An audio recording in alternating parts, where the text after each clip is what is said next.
Yo, what's up? It's your boy M Breezy back at it again, man, like I always do around this time. What's up, Cowboy Nation? What's up, YouTube? Y'all already know how it go. If you're new to the channel, hit that subscribe button. After watching the video, hit that like button and share the video. And let's continue to help the channel grow. And I really do appreciate you guys for tuning in. So let's get on with the show. And I got a show for y'all today. Now, if Jerry Jones can't have his way, Jerry Jones not going to deal with you. Now I see why he didn't want to deal with Michael Parsons' agent, David Mulugheta. Because David Mulugheta was not going for that crap, trying to lowball his clients, like Jerry Jones wants to do. And from the reports, Daron Bland and his agent, well, I don't know if Daron Bland's agent got screwed, but after listening to this clip, man, you guys tell me what y'all think, man. Did Daron Bland get nuked by Jerry Jones? And another question, do y'all think that Daron Bland is a top 6 cornerback in the NFL? Top 10, top 6?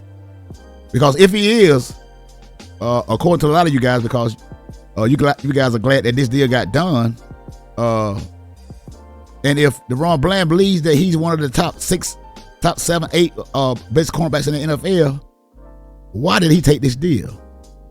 Why did he take this deal? But we're going to get to this clip, man, from 105.3 The Fan, man. The great Bobby Belt breaks it down. The Dak Prescott fanboy, he breaks it down about this Daron Bland deal. So let's get into this deal, man. And after this, man, tell me what you guys think. Did Daron Bland get fleeced by Jerry Jones? With the NFL opener on Thursday taking place on this station, we got Cowboys news, and Daron Bland is the first recipient of some of that leftover Micah money, a 4-year, $92 million extension with $50 guaranteed. Bland locked in through the 2029 season at $23 a year, making him the 6th highest paid cornerback in the NFL. We'll be all in. I mean, this is what you could do with the money that you saved with Micah. That's the whole, that's one of the benefits to moving on from it. You get your picks, then you get to save some cash. And then you get to use that elsewhere because, one of the team-building philosophies is stars on offense, depth on defense. Don't overpay individual defensive players. This is not an overpay. This is not an overpay necessarily. Is Daron Bland the 6th best corner in the NFL? Does he have a fight to be made for that? Last year, according to his production, because I think the man got 15 interceptions over the last 2 seasons. Because I know the second season, that's when he got those 9 interceptions. He got those 5 or 6 pick sixes for touchdowns. And he was hurt, I think, most of last year. He didn't have no interceptions. So let's keep on listening to these guys, man. It gets better. Obviously was hurt for a lot of it. I mean, you could have put him in the contention in the discussion after his second year. Last year being a year where he didn't even show up till midway through the season makes it a little tougher. But he was not bad last year. It's just there's not a full context there. I mean, he had 14 picks in his first 2 years. Yeah, he didn't have an interception last year. He was solid in coverage for the most part, though. He was not great, but he was doing a decent enough job taking guys away. I would say he was above average last year in coverage. He wasn't elite. Well, you dove more into the deal. Yeah, so this is essentially, it's just Now, listen to this guy right here, Bobby Belt, because this guy here, he very well connected, and he does a good job breaking down contracts, and with the CBA, the guy, he's very well informed on this. So we're gonna listen to Bobby Belt right here, man, and I want you guys to tell me what y'all think, man, about Daron Bland. Did he get a bad deal or not? Because I just come back after this. 3-year extension basically is what this is. Like not even a 3-year extension. It's a 3-year contract if you include this year right now. So over the next few years, his cap hit this year is almost $6 million. His cap hit next year is 17. His cap hit the year after that is 17. After that, they can cut him and owe nothing. So I mean, he's essentially $6 million this year, 17 the next year, and 17 the next year. So that's 34. So that's $40 million. After 2 years, they can cut him from this deal. Michael Parsons, one of Michael Parsons got his agent involved. Making on the books, he's making $6 million this year and 17 the next 2, and then nothing. So he's not making He's not making 23 a year? No. No. In fact, his salary, the only year that where he starts getting up towards 23 a year on it is when his salary is at that point no longer guaranteed.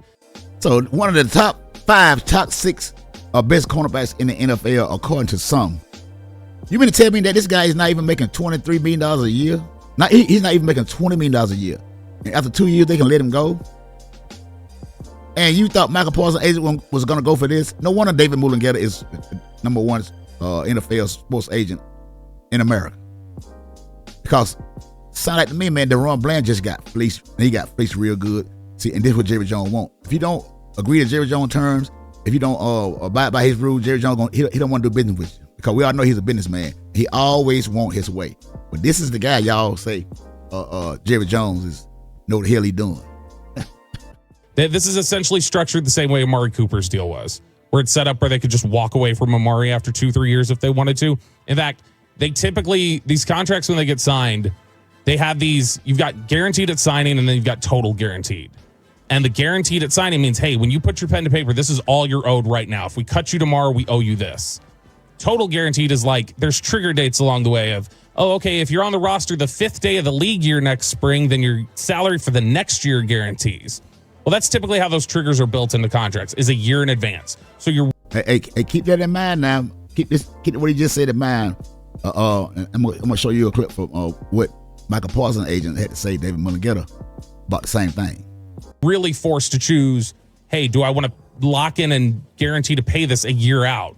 They didn't even give that to Daron Bland. They gave Daron Bland the year of, So which are means you saying Daron Bland signed a bad deal? this is a very friendly deal for the Cowboys. In other words, Daron Bland got screwed. This is what Jerry Jones wants. He got screwed. So Michael Parsons did not want to get screwed, but you guys would allow Daron Bland to get screwed.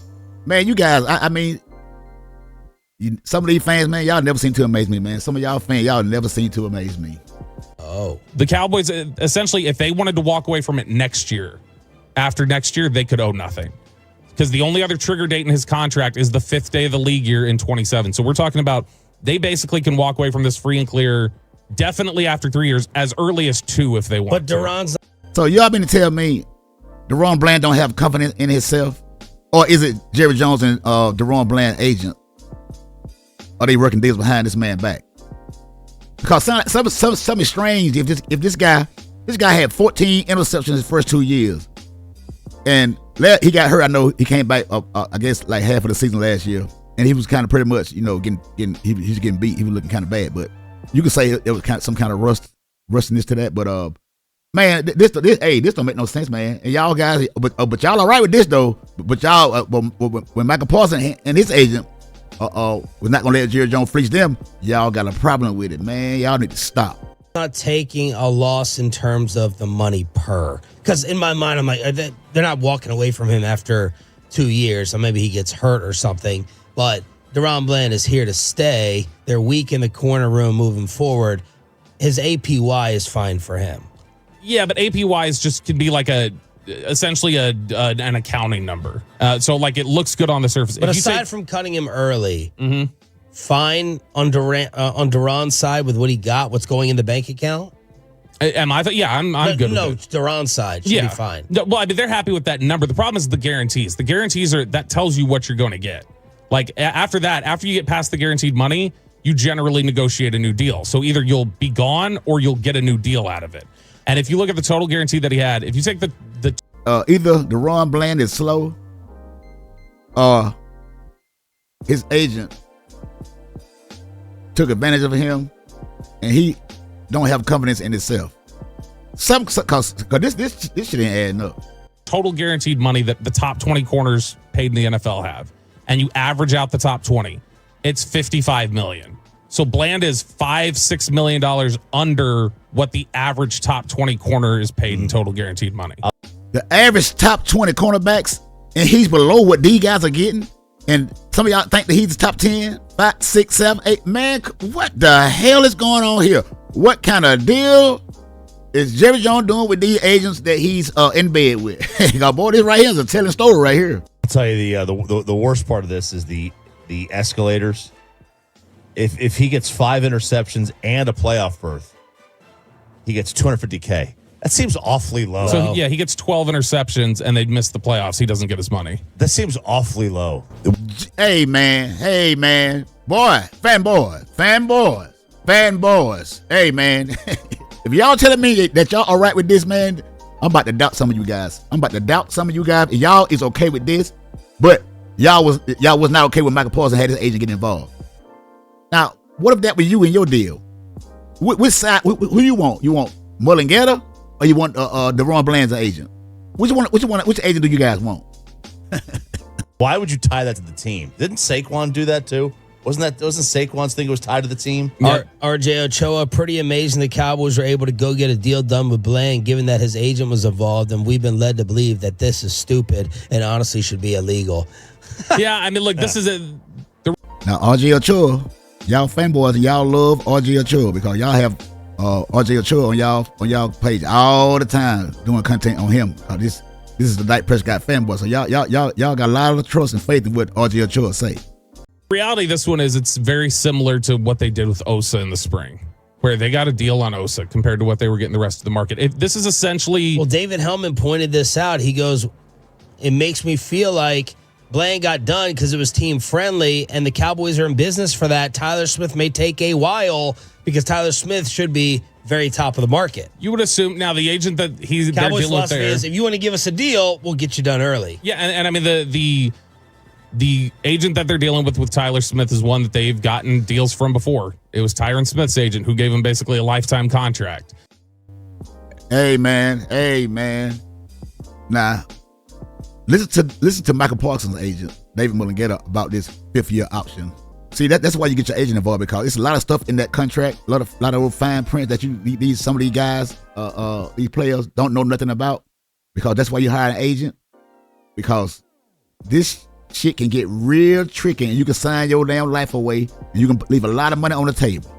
Now listen to what David Mullen-Getter had to say about that 5th-year option. That 5th-year option where they leave a lot of money out there on the table and it benefits the owner, the general manager of the team, whoever y'all say go. My last question. I got one question before I let you get on out of here, David. Was Jerry Jones accurate when he said that he offered to make Micah the highest paid non-quarterback in NFL history? Was he honest when he said that? So that's a loaded question, right? So from an APY standpoint, if you're just looking at the average that was offered to him, I believe it was 40.5 was the offer, which would have made him at the time from an APY standpoint the highest paid. That being said, the way the cash flow was structured over his first 3 new years, he would not be paid as the highest paid player in the NFL. So again, according to Michael's agent, the contract that Jerry Jones had Michael Parsons, he would have not been the highest paid defensive player through the first 3 years of the contract. That's why I say the devil's in the details. And another important part, devil in the details, of the contract was a 4-year deal versus a 5-year deal, right? When you look at that 5th new year could be the difference in $30 to $40 million for the player. You know, if you look at where the $30 and $40 million that 5th year, because there were a lot of these teams like to let players go because that last year, 5th-year option, or either they try to get you to do a deal and take less money.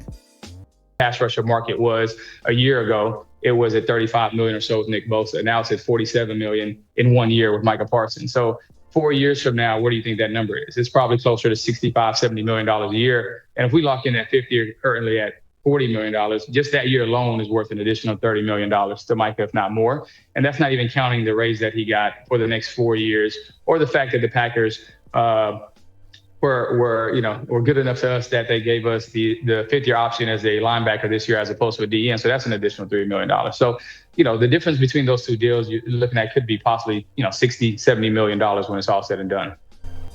Man, that's why you hire an agent. And I applaud Michael Parsons for not agreeing to Jerry Jones' demand, because he would have screwed Michael Parsons. And Michael Parsons, one of the best, top 2, top 3, maybe even the best defensive player in the whole NFL.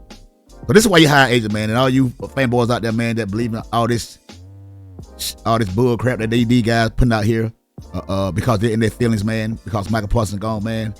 These guys would lead you astray. And now all of a sudden these guys are on Jerry Jones' side, the same man that they can't stand, the same man that ran this franchise into the franchise into the ground. it goes to show you, man. It goes to show you how quick these guys will switch out, man. Because like I said, they're bipolar, and they will lead you astray if you don't know what the hell going on. That's why a lot of you guys, y'all need to have a mind of your own. Because these guys will feed you that bullshit, boy. Hey, they don't care as long as they get them clicks and they get them views. Because they need that YouTube check because these guys don't want to take that as a real. Get you a real damn job. Hey, man, leave me a comment down below, man. Tell me what you guys think about Daron Bland. Did he get fleeced or what? Did Jerry Jones try to fleece Michael Parsons, but he fleeced Daron Bland? I just want to know, man. Until the next time, it's your boy Breezy, and I'm out.